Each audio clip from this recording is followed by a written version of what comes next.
welcome to another episode of the Personal PR Show. And today we're going to talk about partnerships, and especially partnerships in social media with Ilaria. Ilaria, who's a major in Italy. But first, Ilaria, welcome Ilaria, and welcome Mike as well, who got up at 4:30 to join us because he's in New Jersey. For us, it's 11 a.m. in the morning here in Central European time. But Mike, thank you so much for waking up so early for us. And yes, welcome Ilaria. How are you? Thank you. Very fine. Very good. Thank you. Thanks for having me. It's a pleasure for me. Thank you. Yeah, of course. It's a pleasure for us as well. Actually, it's a privilege as well. Why? Because you are super in demand. So it did take a few weeks to find a spot, a slot that was free for you. So we're super grateful that, to you for dedicating this hour to us. This is going to be amazing. Yes. Where are you based, by the way? I know, but maybe our audience doesn't. I'm based in Milan, where everything happens here in Italy, and I'm in Milan. Very glad to be here. I'm not from here, but I live here since I think 20, I don't know, I can't remember, more than 10 years. I'm very glad to be here because I think that communication, has a very great boost here in Milan. So I live here with my husband and with my two child. One of them is here with me. She's my dog. So hope she will be, Susina.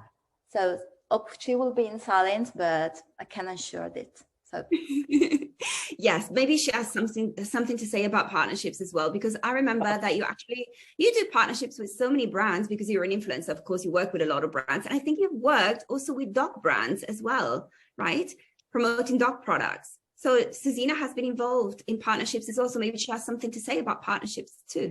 Of course. I think that when there is a good storytelling, I think you can build partnership with every brand. Of course, you have to be consistent with your positioning and with your communication. But if you build with the brand a strong and very meaningful storytelling, you can build partnership with anyone. Ooh, wow, that's cool. That's cool. Yeah, we're really excited about that. Yes. Awesome. For example, I remember that Mike has, so what Mike does is that he has an online museum about wrestling. Oh. So he's a wrestling fan and probably has a wrestling pass as well. He has this online museum about wrestling. So Mike, have you ever made any partnerships? Well, not really. Not really. Yeah, you're here to learn today, so you'll get lots of ideas. Right, to do partnerships with brands about wrestling, for example. Yes, that's so cool. Awesome. Ilaria, how about you introduce yourself to us? And I know that you also have a little presentation, right? So would you like for me to give you sharing rights? Yeah, would you like to share it or I share it as you prefer? Yeah, I've just given you here. I can share it. Yeah. Maybe it's better because then you can move through the slides at your own pace. Yeah, I do. Right? Yes. Okay, cool. Okay, do in a moment. Of course, of course. Tell me if you see it because I'm not sure. Yeah, it looks very professional. Can you see it? Yeah. Yeah. Oh, sorry, Susina, shut up. Sorry. I know that it's gonna happen. I'm sorry about that. I'm sorry. So a little bit about me, not to be too boring. As you said, I'm in my 40s. I live in Milan with my daughters, with my two girls and my husband. I worked several years in an advertising agency. So I had the chance to work on developing several communication campaigns, and it was, the job of my life and a very, very interesting job. But today I'm the owner of a studio communication, which is a kind of tongue twist. Pepite per Tutti Studio. It started about 10 years ago with a very, very basic and simple blog. Sorry. Excuse me, Ilaria. Would you mind maybe putting your presentation on presentation mode? Yeah, sorry. So then we can see it a little bit bigger. No, you're right. Awesome. There you go. Perfect. Okay. Thank you. Can you see it? Sorry about that. Thanks. So I was saying that I started about 10 years ago blogging. So I started with a blog, a simple blog. Then Instagram came out. So I became a content creator. And then today, my project is a kind of communication hub where we develop strategic communication plans for brands and entrepreneurs, also on social media. So social media are a very big part of my job today. And so today we're going to see how we can build strong and meaningful partnerships for brand and also for creators. So for brand, for both sides. Let's start. Let's keep the agenda and go. Okay. So I think it's very interesting, but sometimes collaborations and partnerships are often used as the same thing, even though there's a slight difference between the two. So collaboration often is a one-shot and is linked to a product service that has to be launched. And often collaboration has a kind of vertical approach, so it's more of a top-down relation. So a brand that gives a creator or something a brief, and you have to do that. So there's no, a real interaction in that. Collaboration can give great benefits in short terms, but sometimes can work as a boomerang effect in the long run. What is a partnership? A partnership is a synergy of skills, of communities and values. And it's very important because it allows us to do changes according to what the results are monitoring in the making. So partnership is just like a relationship in real life. So partnership works in the same way also in social media. So partnerships are about two partners that put together their skills, their community, and set a previous goal to achieve together. Oh, sorry. So as I said, partnership builds a step-by-step value in long-lasting way. That's because I always say to my clients that partnership works better than a simple collaboration, even though it's a little bit different and a little bit harder to be built. So what do we mean? Sorry, I can't see that. What do we mean with valuable partnership? Of course, the economic aspect is very important, but it's not the main one to be evaluated, because measuring the economic value of the partnership depends on a series of variables that are very related to different business, from cost to benefits to time consuming, etc., etc. Surely the economic aspect is very important, but is not the only one that has to be considered when we want to build a partnership with a brand or with a creator. Oh God, I don't know what's going on. Okay, sorry about that. Let's do that.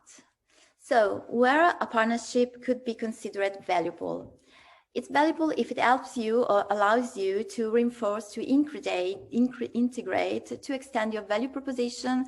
That is the added values that you give to your community, to your customer, to your audience, to your target. It's valuable if it helps you to grow in an organic way and allow your project, your brand, your profile to reach a wider audience than the average one. And it helps you, and it's valuable if it explores new professional territories and helps you to reach new users and new customers for your business. And of course, the last one, but one of the most important, it helps you to reinforce your reputation, both sides, of course, because as said, a partnership is not a top-down or a bottom-up collaboration. It's something that, works in balance between the two parts. I go on, tell me if it's not something is not clear, or you need to, to go deep dive to something. Thank you so much. I have no questions right now because it's super, super clear, but maybe we can ask Mike if he has any questions. I don't see any questions on Facebook at the moment, but Mike might have questions. Mike? No, not yet. I'm just taking it in. I'm more into the, I'm interested in the wider audience part. In the wider audience part. Okay, yeah. We'll see it. Something I didn't say, but, this is a presentation, but it would be very nice if we can have, an integrated presentation with you talking with me. So it's not me just talking about this.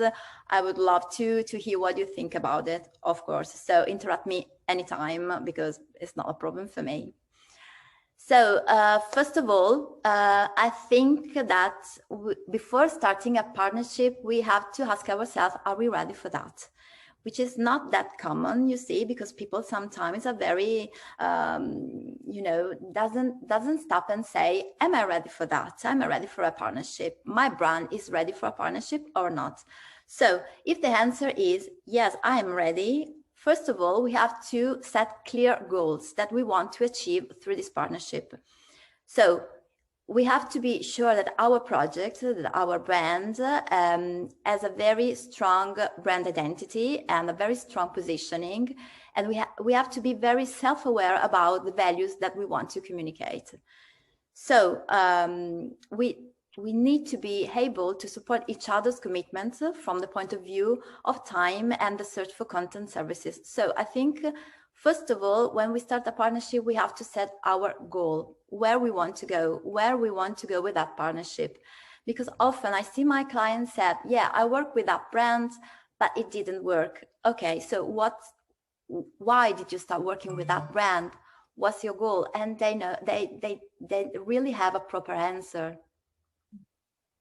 So you can measure if something is successful or not if you don't know where you want to go with our partnership. That is very, very simple and very basic, I know, but sometimes brand doesn't ask the first question, where do I want to go? So it's better to postpone a partnership if instead, of course, you don't have any idea of what you want from this partnership.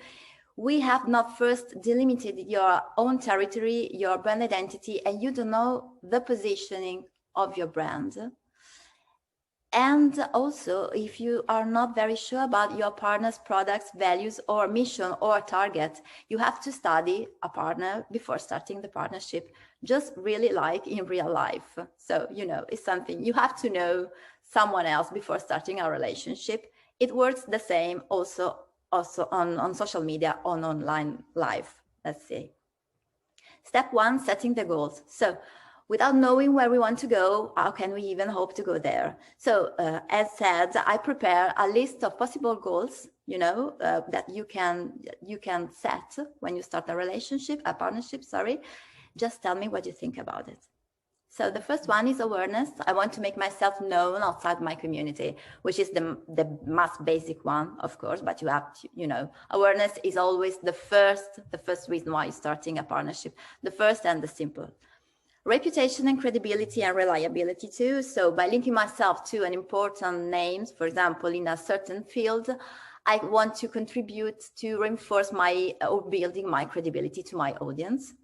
A kind of change of positioning. So I want to elevate from here to there, the positioning of my brand products by speaking to a different target from mine, but similar.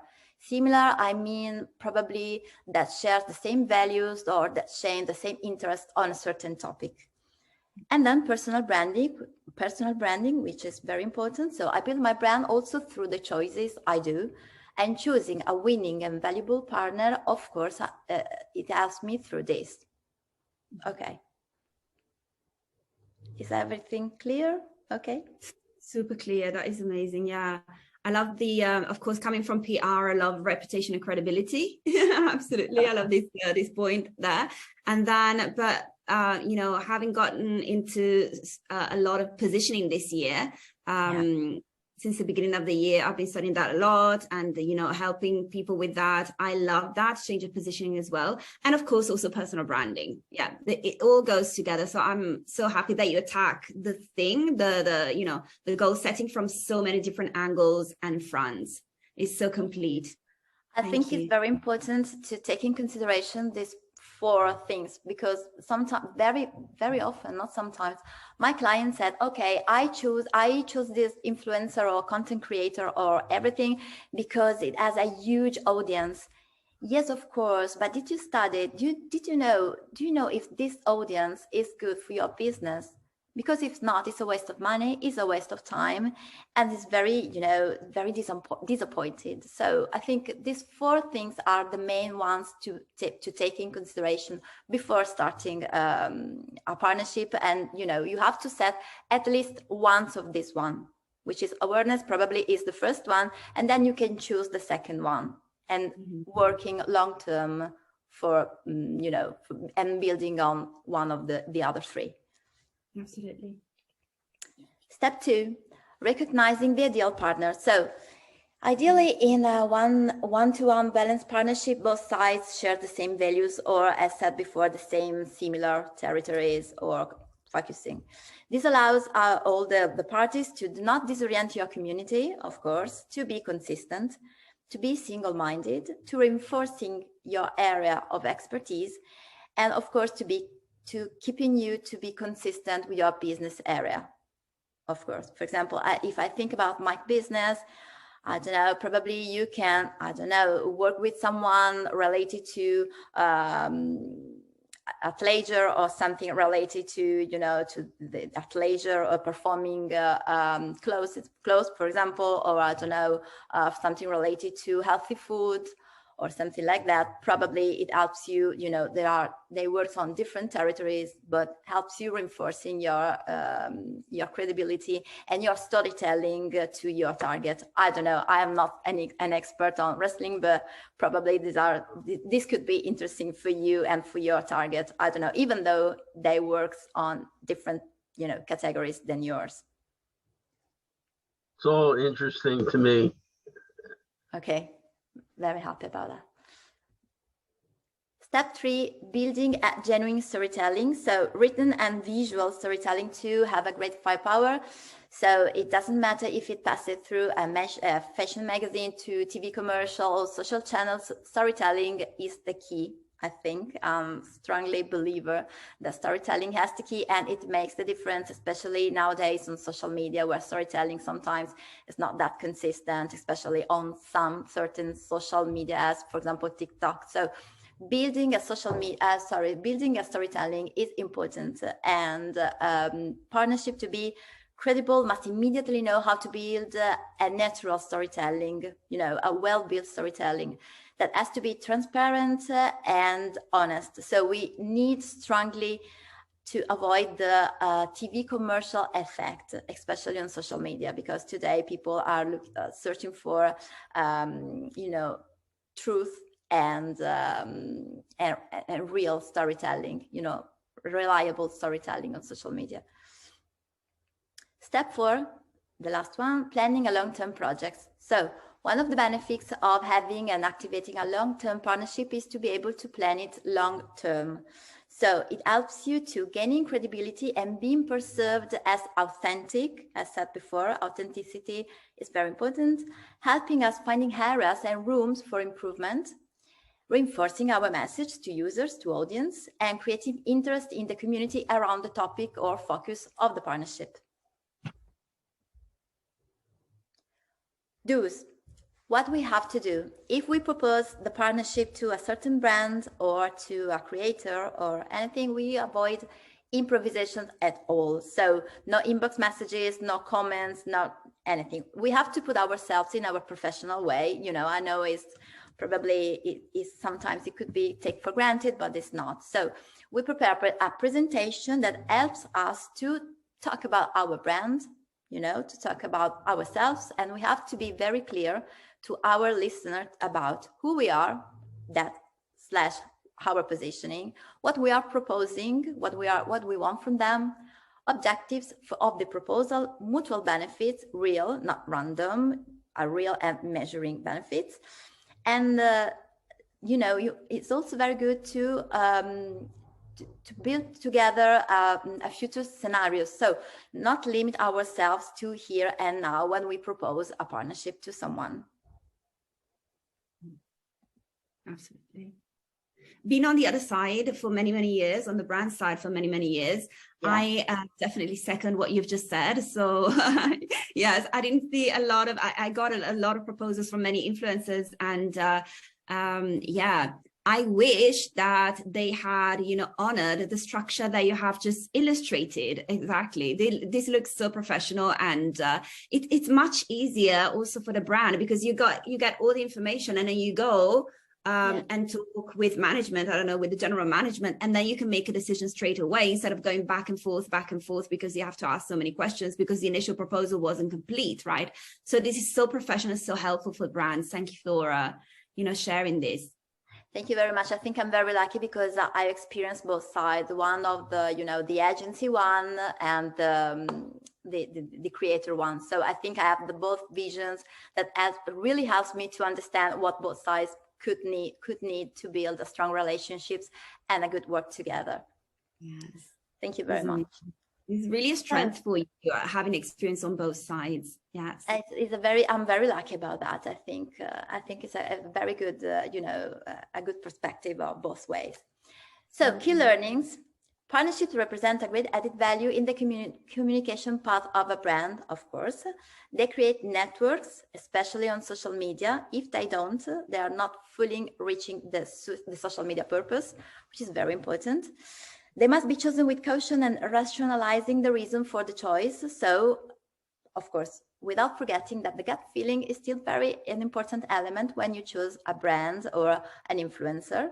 Don't start a partnership if you're not ready to give some of your brand or some of your business to someone else who in turn could benefit from it, even though in a very well-built partnership, the benefits are very well balanced. So it's not an issue. You don't have to be scared about that. Storytelling, as said, helps to create many connections, even when it seems impossible to create them. But remember, it's not a miracle. So if a concept is pulled by the hair, storytelling doesn't help you as well. But I think the two things, as I said, just to resume, the two things you have to think when you build a relationships are: first, the goal you want to achieve; two, storytelling. Build a strong storytelling that helps, and it will help you to speak and to talk, to your audience in a very authentic way, in a long-term, benefit for you.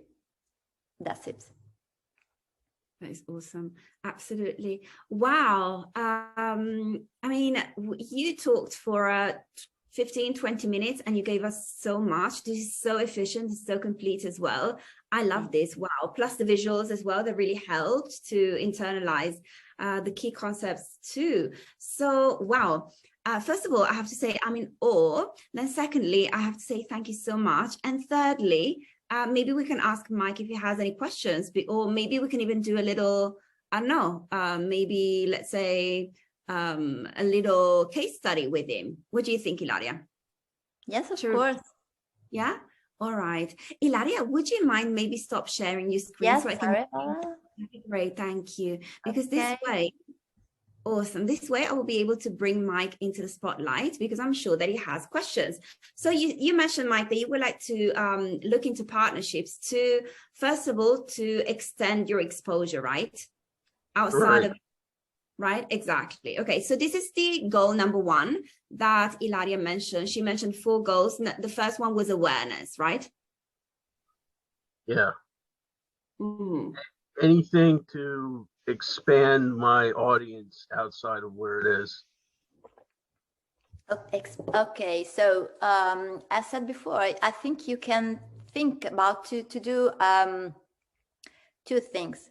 The first one, if you are on social media, as I think you are, I think you can build a partnership with some, other creators that are, of course, interested and talks about your business. For example, this is the most simple one. Second one, I think you can build partnership with other brands, probably, as said before, not really into your business, but that can work, as a satellite around your business, as said before, as, I don't know, food, healthy food, vitamins for athleisure or something like that. I think you can have a list of them, find them, study them, and then find if you have something in common with them and proposing a kind of partnership together. Are you on social media, Mike? Oh yeah, I'm all over social media. Yeah, but what's the name? So I'm going to just find you right now. Oh. So I'm the Pro Wrestling Mini Museum. Okay.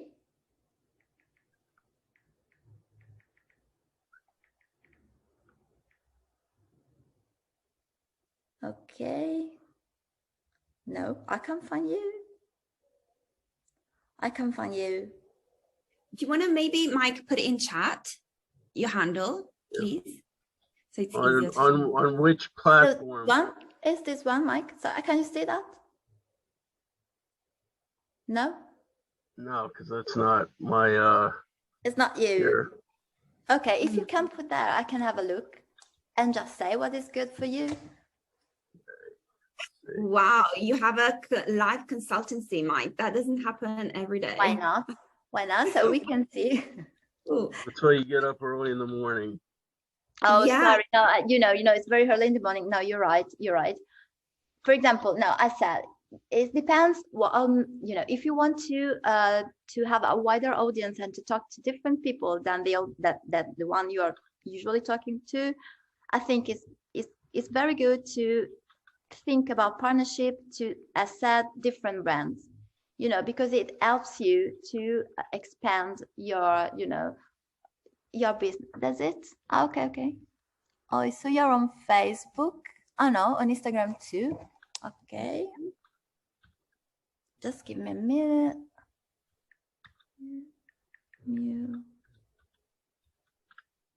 Pro Wrestling Mini Museum. Yeah. Okay.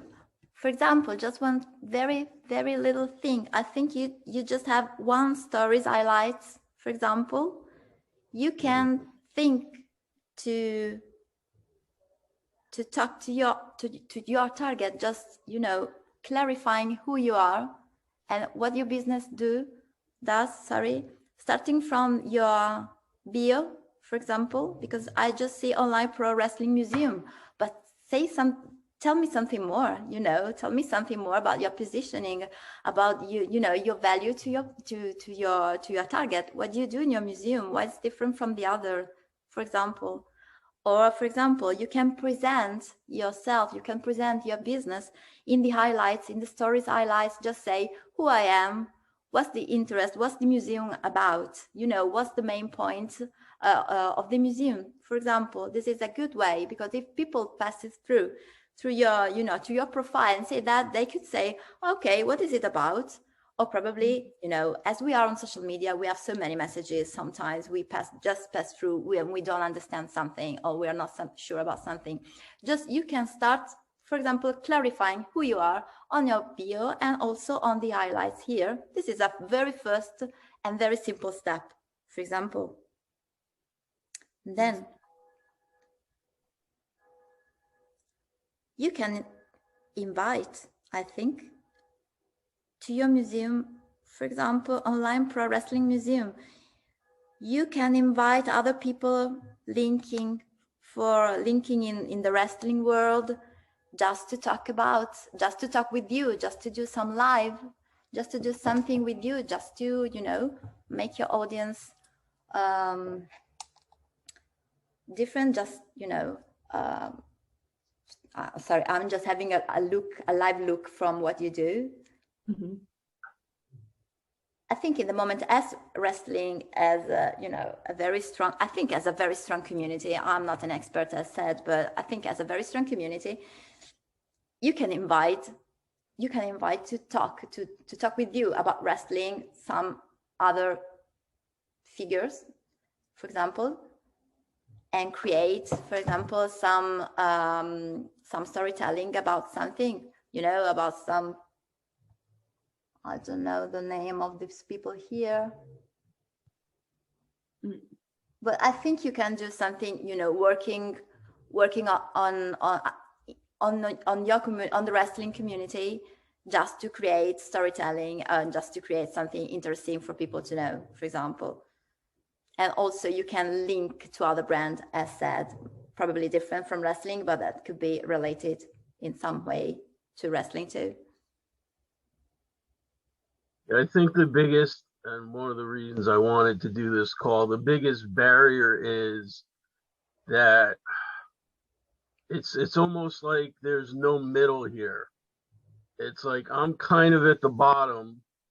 There's other people on my level, and we're already connected there. You know, I think I'm pretty much maxed out there.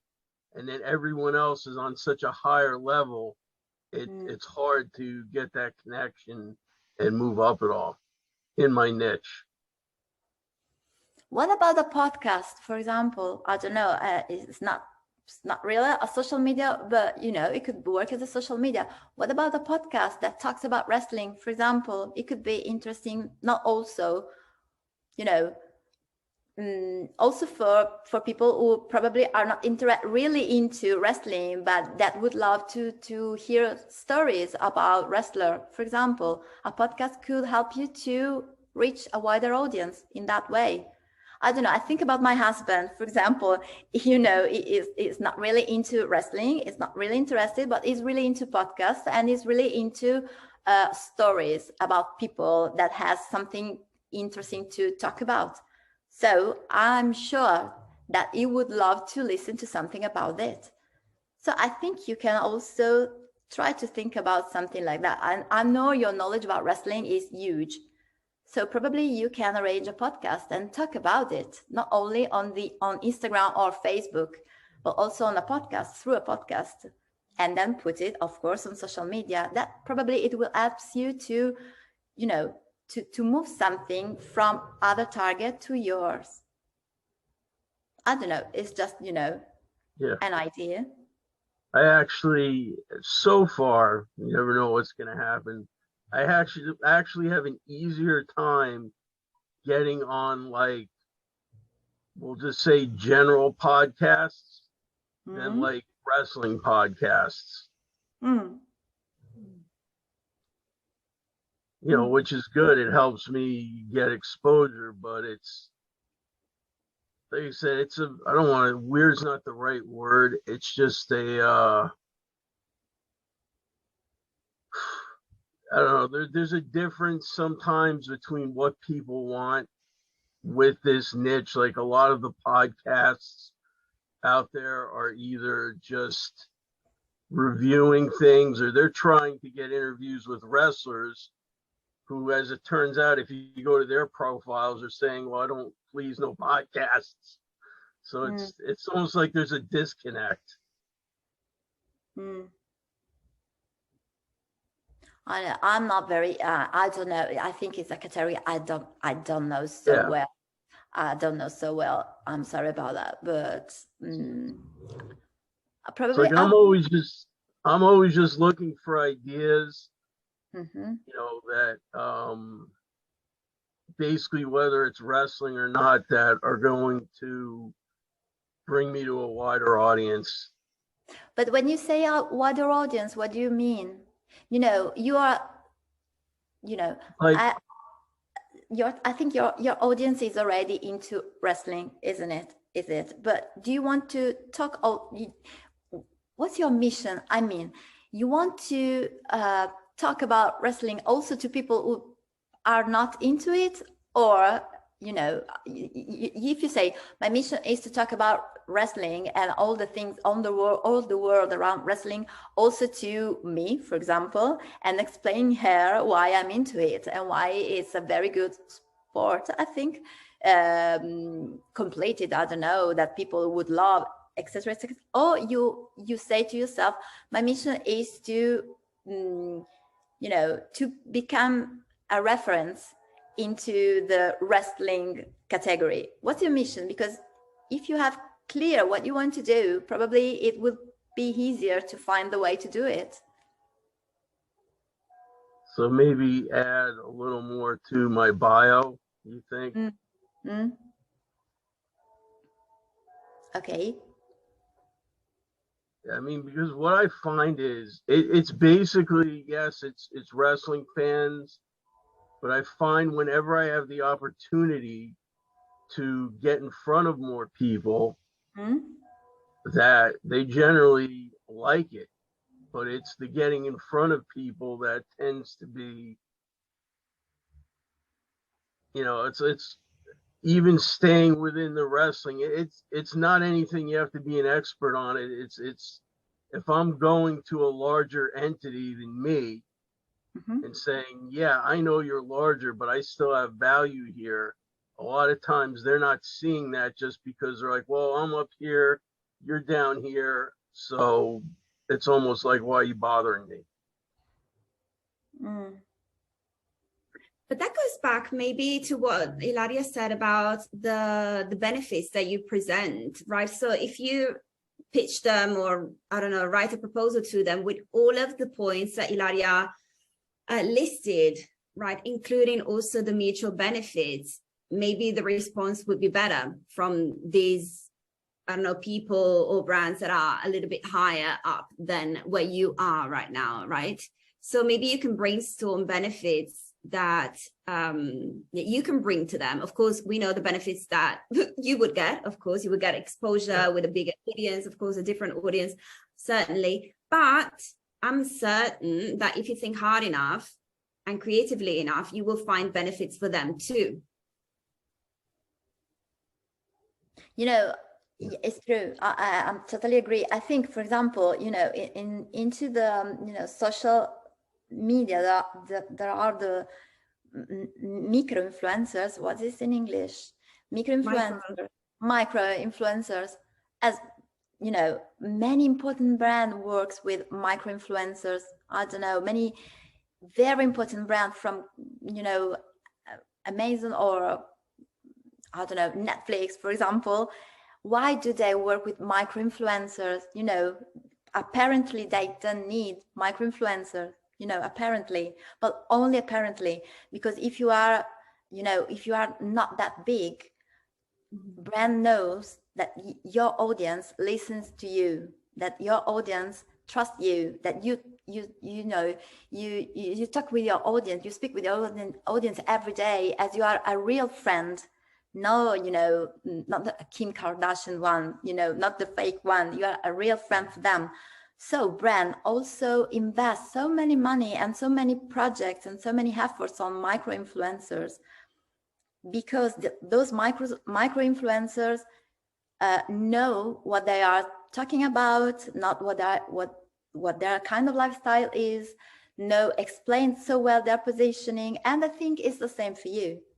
If you go to the very big brand, let's say to the Netflix one, to the wrestling, you know, the same of in the wrestling category, and you say, I am a micro, okay, but my community is like that, and it can give you those benefits, and I can work you, and I can work for you, and I can do 1, 2, 3, 4, and the benefits is not only for me, but it's for you as well.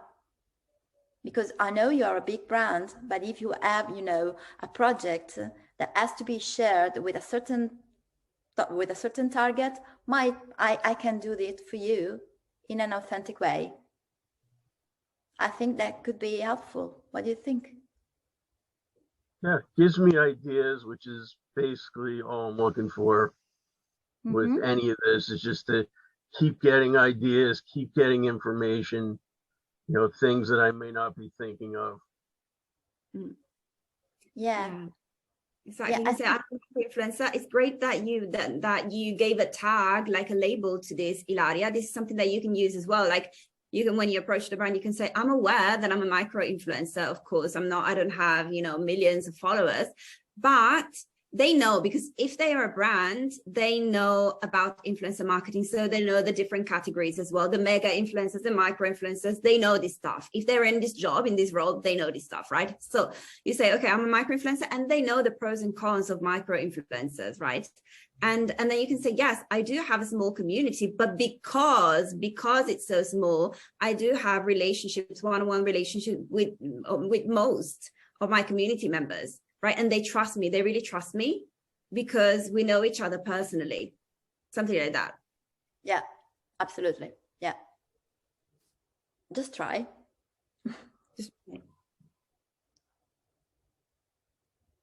Okay, but what are the brands that you could collaborate with? For example, Ilaria, what kind of brands do you collaborate with? Many kinds, right? Like dog brands as well, for example, because you have a dog.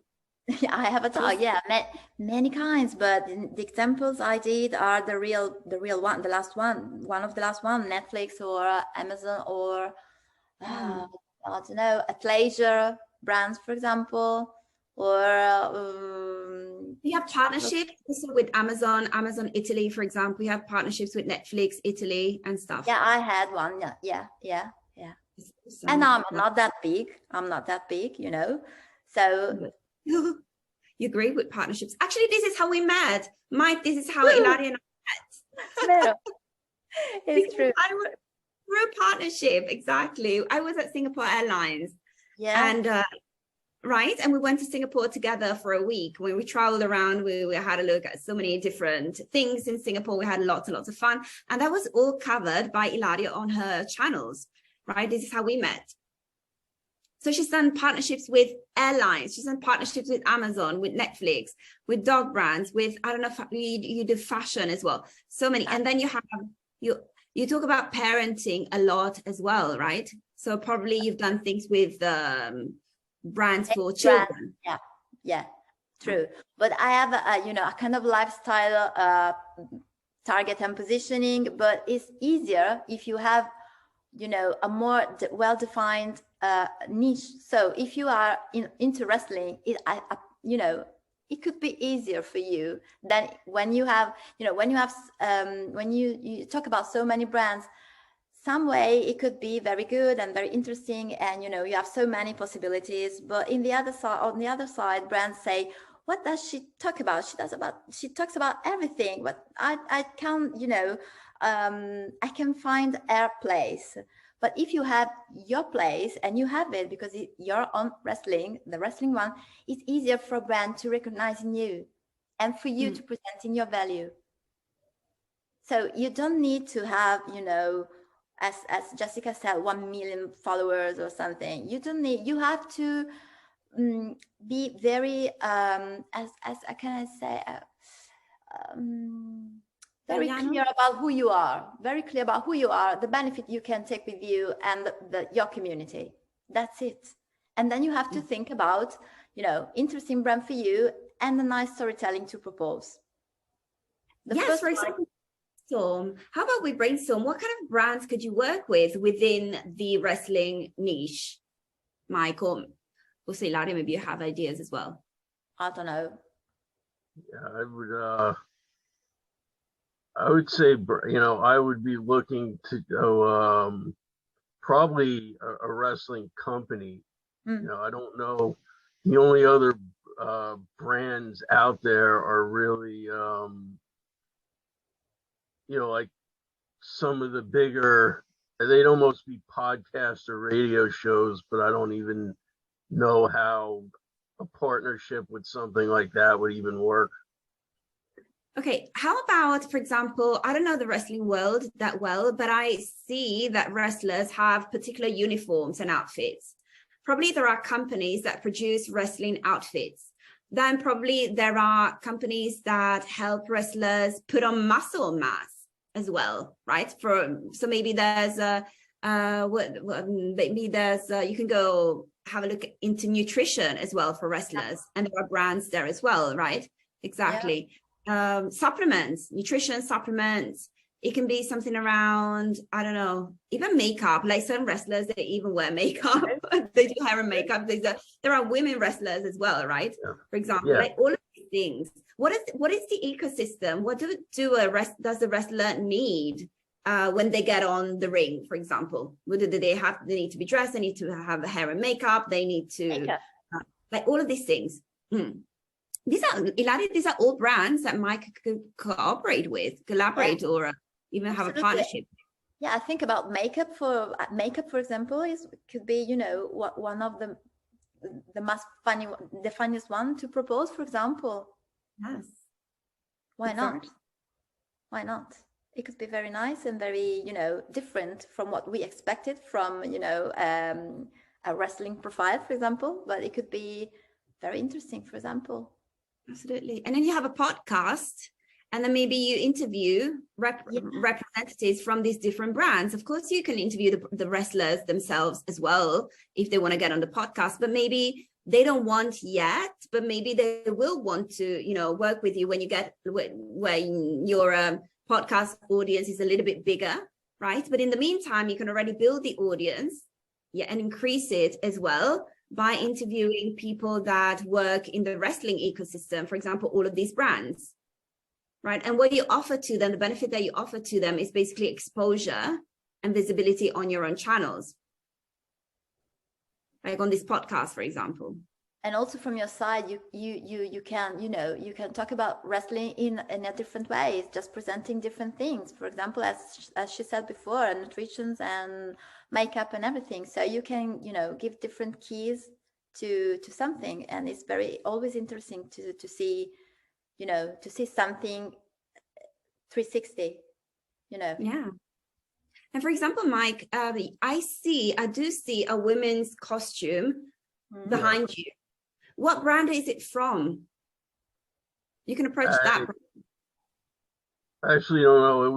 This was actually used on an event, so I bought it because it was used on an event. So somebody actually owned that. I don't know who but maybe on the label, research that.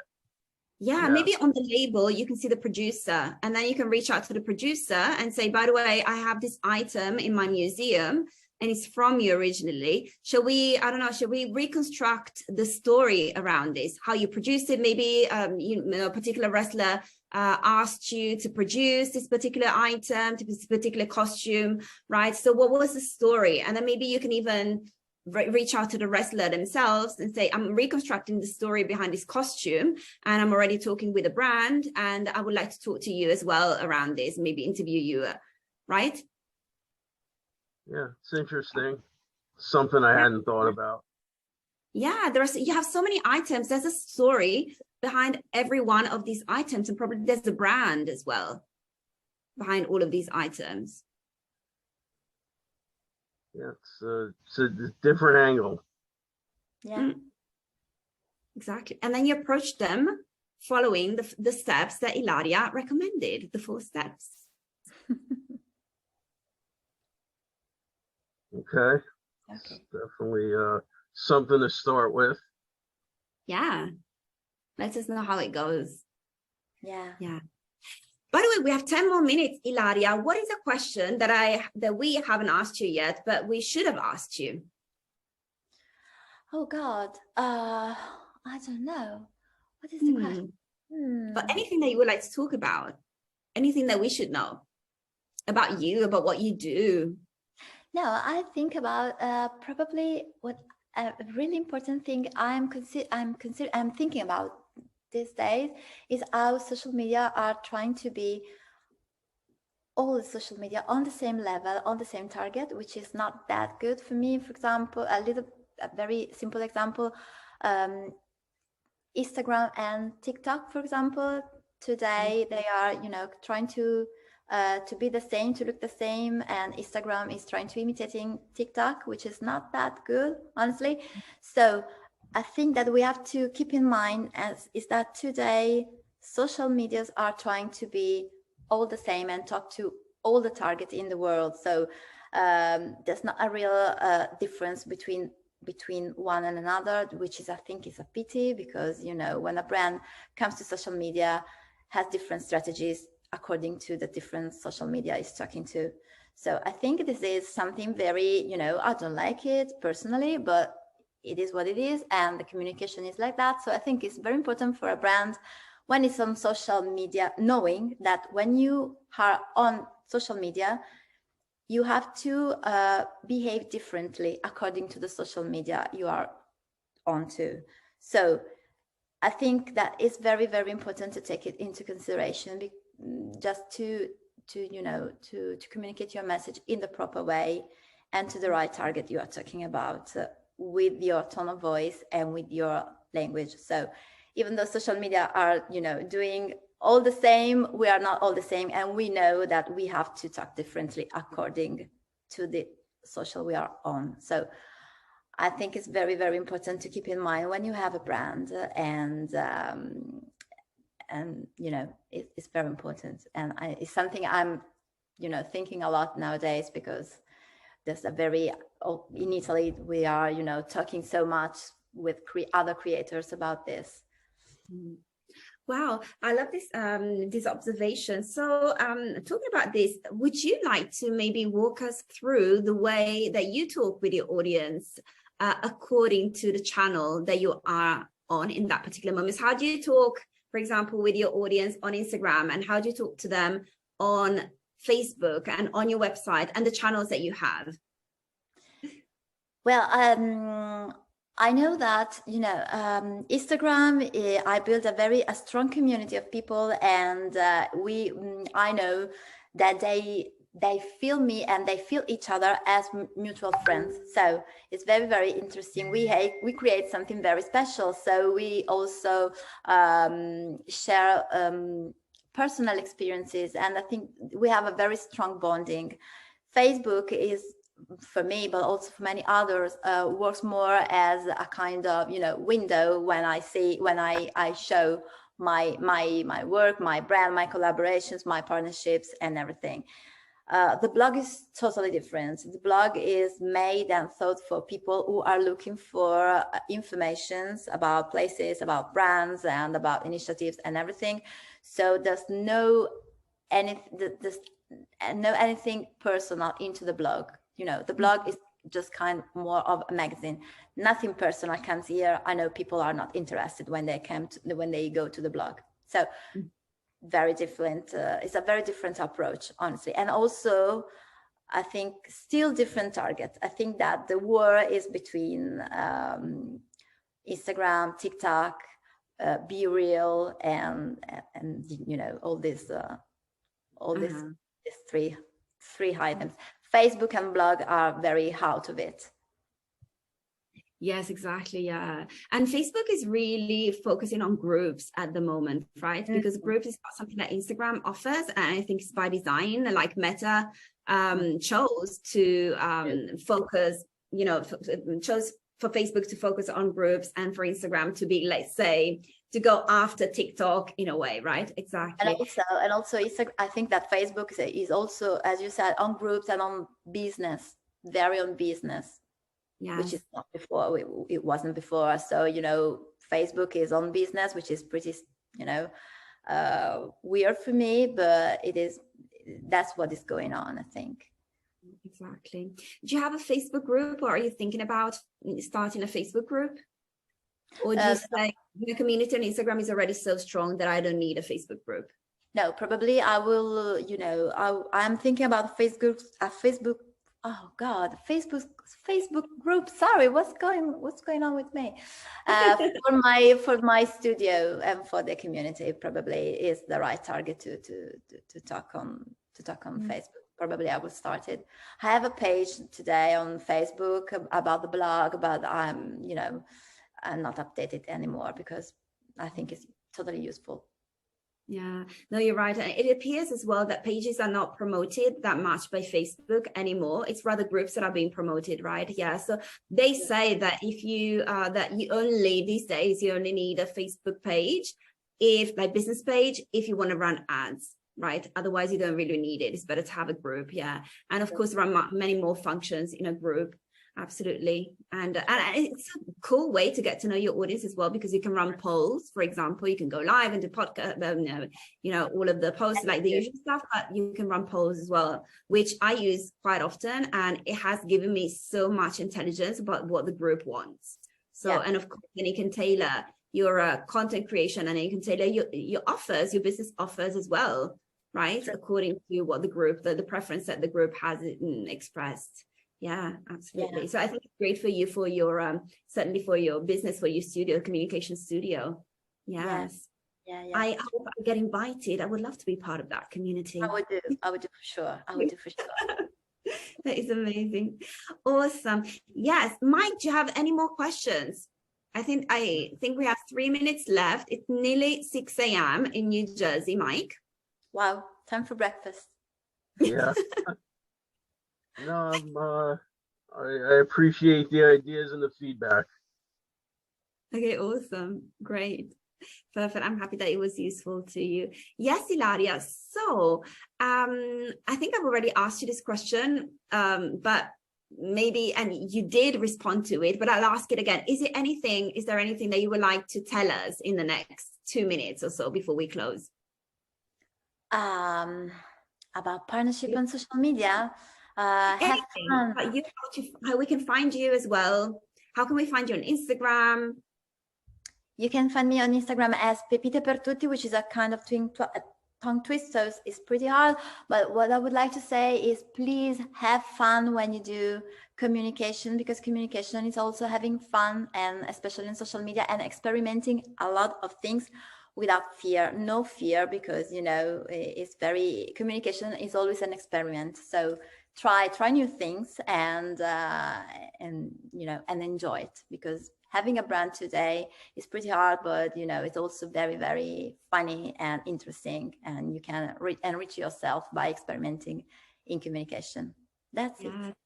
Exactly. That's awesome. And what we learned from you as well is that you don't have to have thousands, dozens of thousands or millions of followers. You can also be a micro influencer. Still, as a micro influencer, you can still reach out to brands. True. Absolutely. Right? Absolutely. You have to be very clear with brands, about who you are, your positioning, and your community. That's it. I think that's all that matters. Absolutely. So cool.